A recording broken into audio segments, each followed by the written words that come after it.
Hello and welcome to my channel. Use Spartan here, and today we will play the historical Battle of the Nile on Legendary difficulty. We have successfully completed the Battle of Raphia on Legendary. You can check it later at my description links below. Here we go. It is 47 BC, and Cleopatra VII and Ptolemy XIII vie for the throne of Egypt. Julius Caesar supports Cleopatra's claim, but is outnumbered and besieged at Alexandria. His ally, Mithridates of Pergamon, marches into Egypt to relieve him. Ptolemy, intending to defeat this army, travels down the Nile River to meet them. However, it is Caesar who finds Mithridates first and leads a combined force against Ptolemy on the banks of the Nile.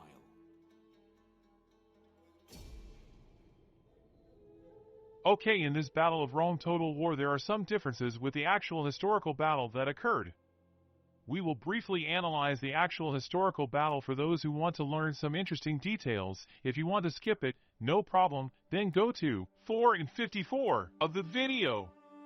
The Battle of the Nile in 47 BC saw the combined Roman-Egyptian armies of Julius Caesar and Cleopatra VII defeat those of the rival Queen ArsinoeIV and King Ptolemy XIII and secure the throne of Egypt. Recently victorious in a civil war, Caesar was pursuing his rival Pompey Magnus to Egypt and involved himself in an Egyptian dynastic struggle.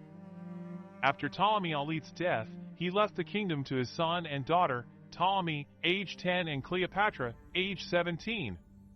The appropriate will was deposited in the Roman state treasury and named the Roman people as guarantors. Most of the aristocracy supported the younger male heir, but Cleopatra attempted to find support from the common Egyptian people. She was the first of the Ptolemies to speak Egyptian and spend money freely to support traditional Egyptian religious cults. Caesar attempted to mediate the succession dispute between them and exact repayment of certain Egyptian debts. Ptolemy, in order to please Caesar, assassinated Pompey. When Caesar arrived, he was presented with the head of his deceased rival and former ally, but reportedly, instead of being pleased, Caesar reacted with disgust and ordered that Pompey's body be located and given a proper Roman funeral. Cleopatra proved more successful in winning Caesar's favor and became his lover. When Caesar began to appear to favor Cleopatra over him, Ptolemy provoked a riot. Because of this he was first captured, but then released by Caesar, and so he gathered his army to besiege the Romans in Alexandria. The siege lasted from September 48 BC until January 47 BC. Caesar had around 4,000 men there and had requested reinforcements from his allies, who gathered an army of about 13,000 troops trained in the Roman style of warfare under Mithridates of Pergamum, who marched overland from Asia Minor to assist him. A Jewish force, led by Antipater, also joined them. Caesar, getting a message that his allies were close, left a small garrison in Alexandria and hurried to meet them. The combined force, about 20,000 infantry and 1,000 cavalry, met the Egyptians in February 47 BC at the Battle of the Nile. The Ptolemaic army, equipped in the Greek manner, had around 27,000 infantry and 2,000 cavalry. The Egyptians had set up camp in a strong position along the Nile and were accompanied by a fleet. Caesar arrived shortly afterwards, before Ptolemy could attack Mithridates' army. In order to reach the Egyptian camp, they had to ford a small river. Ptolemy sent a detachment of cavalry and light infantry to stop them from crossing the river. Unfortunately for the Egyptians, Caesar had sent his Gallic and Germanic cavalry to ford the river ahead of the main army. They had crossed undetected. When Caesar arrived, he had his men make makeshift bridges across the river and had his army charge the Egyptians. As they did, the Gallic and Germanic forces appeared and charged into the Egyptian flank and rear. The Egyptians broke and fled back to Ptolemy's camp, with many fleeing by boat. After the victory, Caesar besieged Ptolemy's camp. After failing to take it by storm, Caesar discovered and exploited a weak spot in the camp's defenses. Successfully taking the spot forced Ptolemy's army to flee. Ptolemy was drowned through debated circumstances. Okay, now let's check the opposing armies in our battle. In this battle, we don't have any big quality disadvantage against enemy's troops. The disadvantage we need to overcome is their good defensive position high uphill with 3 ballistas shooting us down. They have 6 pikes and 2 Egyptian infantry. We have those tanks, 6 avocati cohorts and 2 auxiliary infantry units. Here we have a huge advantage because we have extra projectiles to throw at them, the so-called pylons, and then engage with deadly melee attack. We both have 1 elephant unit. They have 3 slingers and 2 Egyptian archers, but we have 4 deadly auxiliary Cretan archers. We have a lot of cavalry. Shock cavalry too, like this Royal Pontic cavalry, and some skirmish camel archers to harass them. They have camels to scare our horses and 2 side chariots which, additionally with the long climbing the ballistas and the defensive fireballs, have the purpose of lowering our morale. But as we said, these cohorts are unbreakable, loyal to Caesar and his beautiful mistress. The situation at sea is also a trap because we have good troops, legionaries and avocati cohort that could be useful on land, but at sea they are on 3 penters and 3 triremes. On the contrary, the Egyptians have 4 penters with 2 heavy onagers, we have only 1, and they also have a big beast, the heavy octares, which will not fall before destroying all of our ships. So disadvantage both at shooting from distance, 1 onager versus 2, but also if we'll get close for ramming, going against penters and octiers. Their other ships carry archers whose value will decrease at land while ours will increase. Subscribe to my channel, bro. Thank you. Let's go!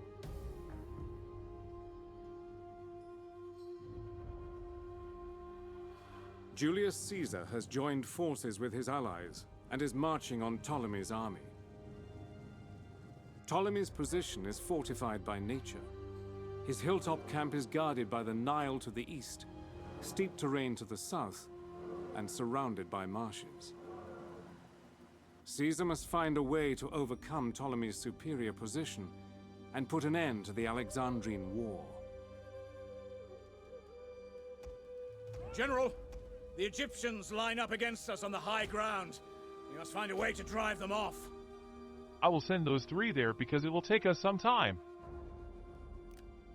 Okay, as we said, it's not in our interest to engage them at sea, lose the most of our troops only to benefit to land 1 or 2 surviving units at this area, so they can climb and attack them from their back. They will be more useful from the beginning at land where it matters. That's why we will send them there and leave only the catapult alone to have some fun and shoot as many as it can. Now at land. These trees offer a good cover for our initial approach, but after those we are completely exposed. Especially from the left side. On the right side we might have better cover because of the curves of the hill. This area is better because it's at a higher altitude, closer to them. From there we can have a faster engage or go around and flank them. They are all in formation here, all the ballistas and the balls ready to rain fire on us. The plan is to exhaust their ammo and then approach mainly from the right wing, draw their forces so my cavalry can come from there and hit them in their rear, their ballistas and missile units. The group of our cavalry will go all the way around trying to exploit the gap between the mountains.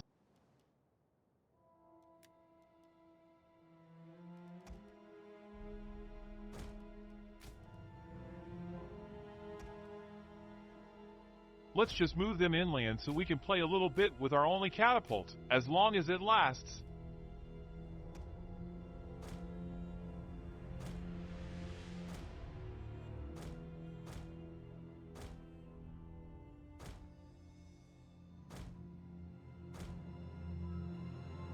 Not in range yet.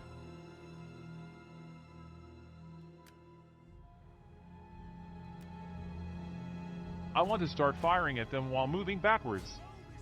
In another attempt, I managed to kill both of their onagers and then finish of the 3rd penters carrying archers. By then my ship had catch fire.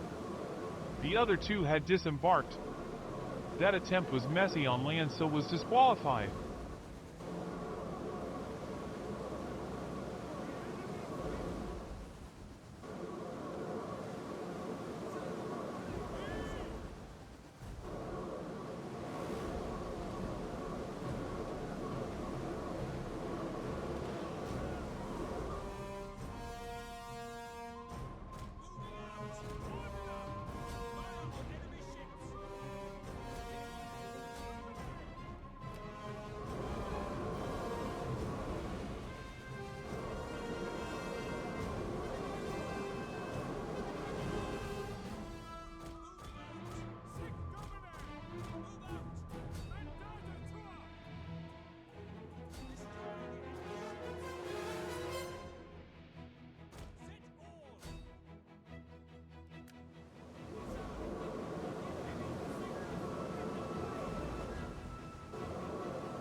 line is extremely inaccurate at its shots, and they are mostly bullseyes. I am already on fire!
Well, it didn't last long enough.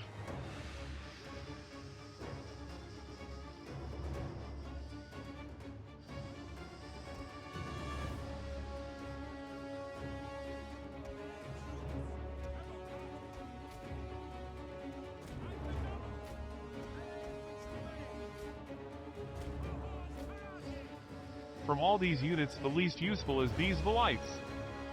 So I will spread them and send them to make them spend their ballistas ammo at them.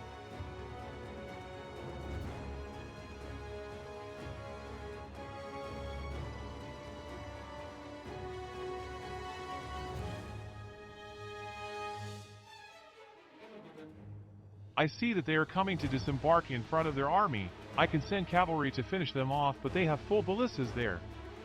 I will risk a lot of cavalry units in order to kill Onager crews. I won't do that.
Back and forth. The moment they become unhidden, immediately back.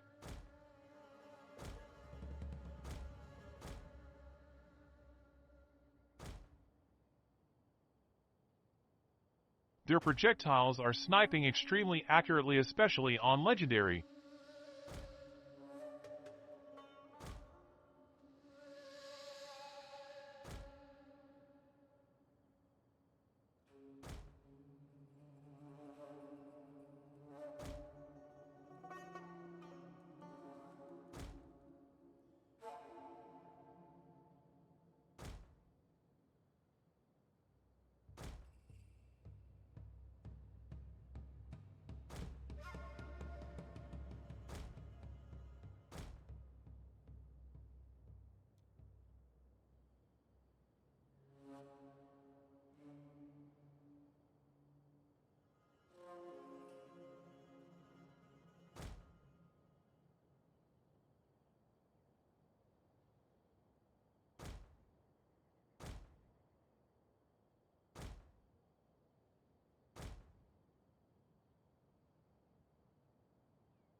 Nothing? Did their ammo run out? Okay, you can go there while they are distracted.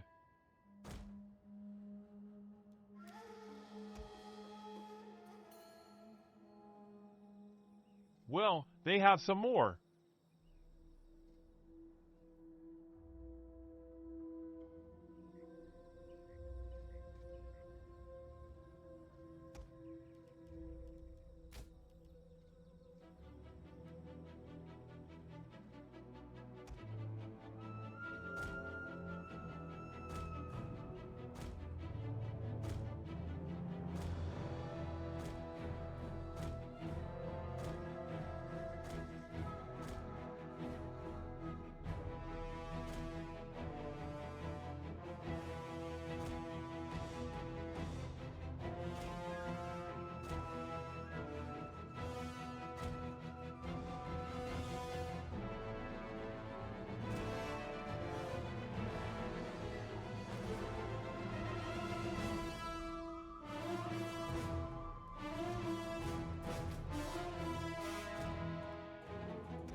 These two are done. The third is left.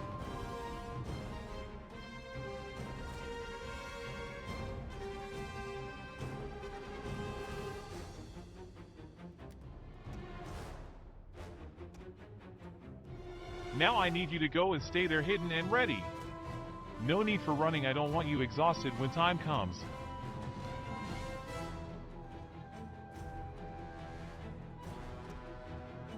Okay, now for the third.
We will make use of the hill curves as cover to sustain the least amount of damage, that they can only shoot our far right wing.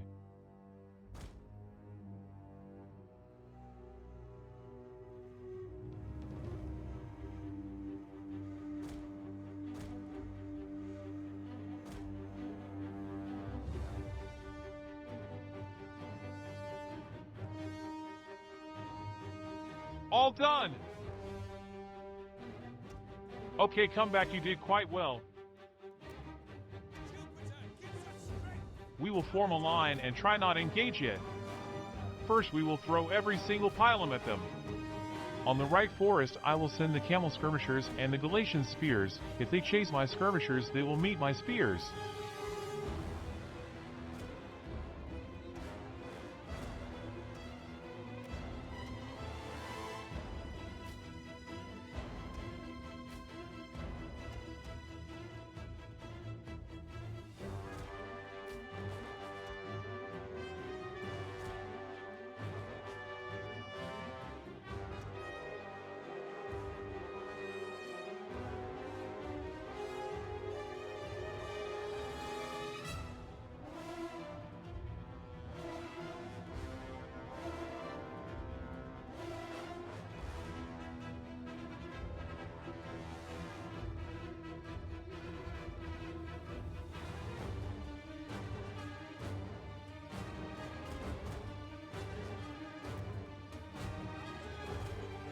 Let's harass those elephants.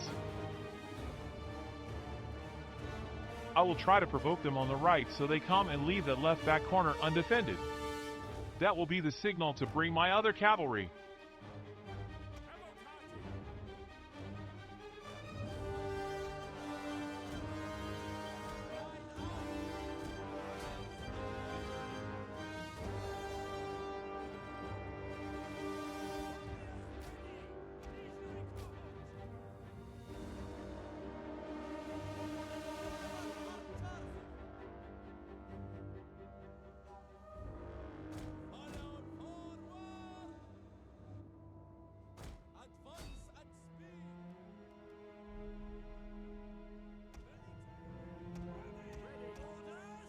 Run, boys, run!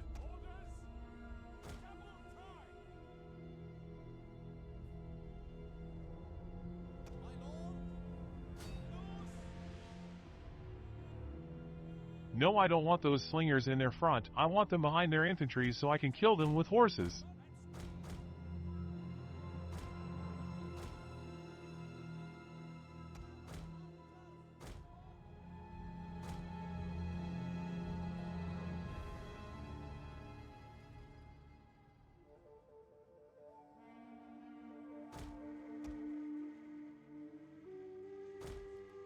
Well, that suits me too, if I manage to catch them now.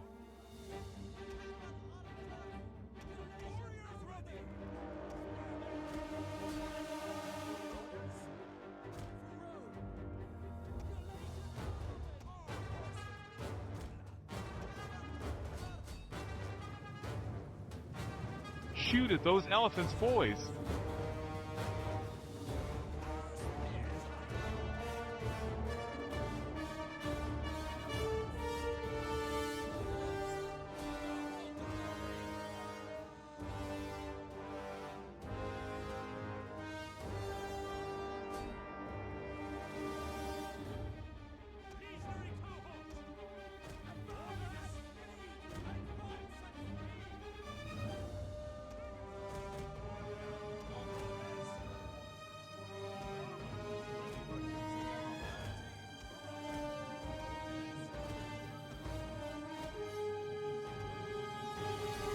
Okay, now come for the other slingers.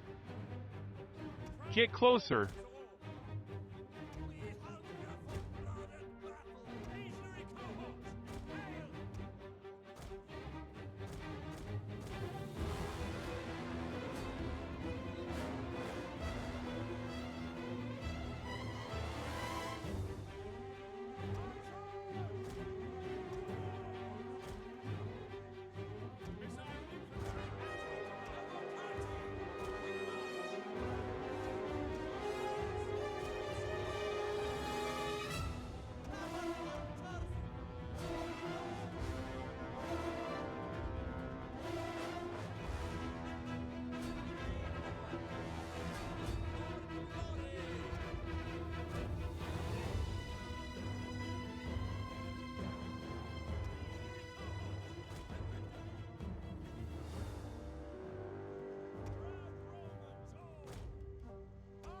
Good job.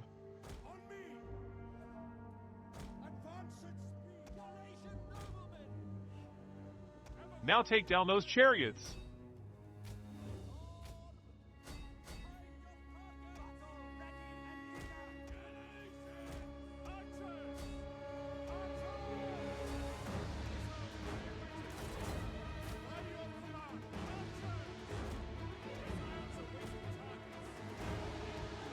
The spear's here. You speed up.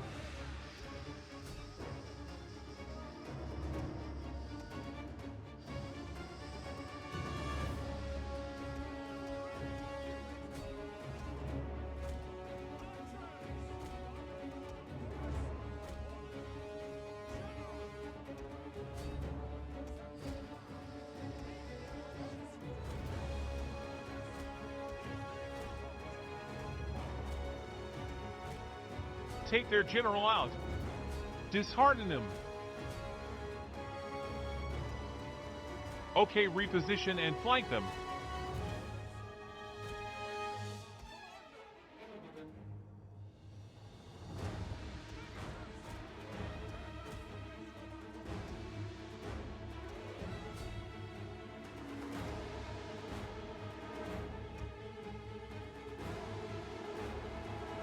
You now charge at their backs.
No, avoid their pikes. You charge now their rear.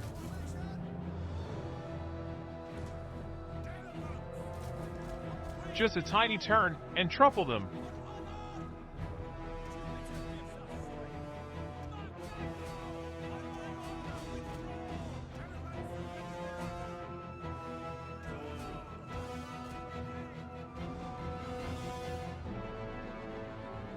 All Cretan archers shoot their general.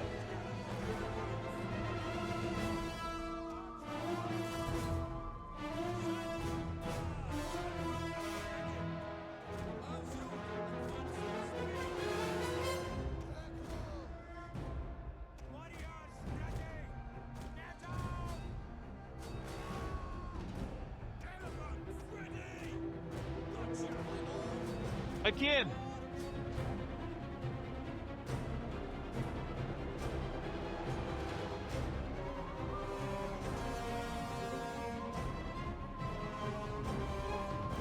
Well, it's this time.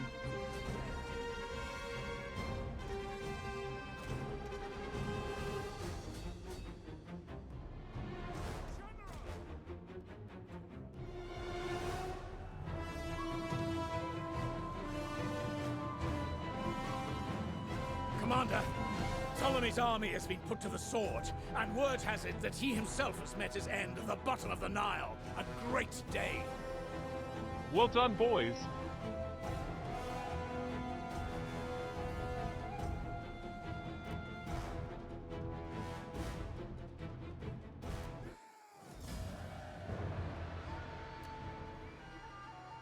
$800 for us, 2,300 for them. And we didn't even chase them to exterminate as many as we can. Caesar is big heart. I published this attempt because I had the least casualties and it satisfied me all around. I had other tries with regular number of losses at around 1,000 where I had success with ships or cleaner organized battle on the top of the hill, but they were messy elsewhere. The attempt that I liked the most didn't have recorded game effects and music audio. Rookie editor mistake, I guess. The aftermath of this battle was that Egypt was now in the hands of Caesar, who then lifted the second siege of Alexandria and placed Cleopatra on the throne as co-ruler with another of her brothers, the 12-year-old Ptolemy XIV. Caesar then uncharacteristically lingered in Egypt until April, enjoying about 2 months with the young queen before departing to resume his civil war. Around this time, Cleopatra became pregnant with Caesar. Caesar believed that the child was his, as he allowed use of the name. 2 battles completed. Leave your comment and subscribe if you like the background of this episode. Thank you and stay tuned for the next one.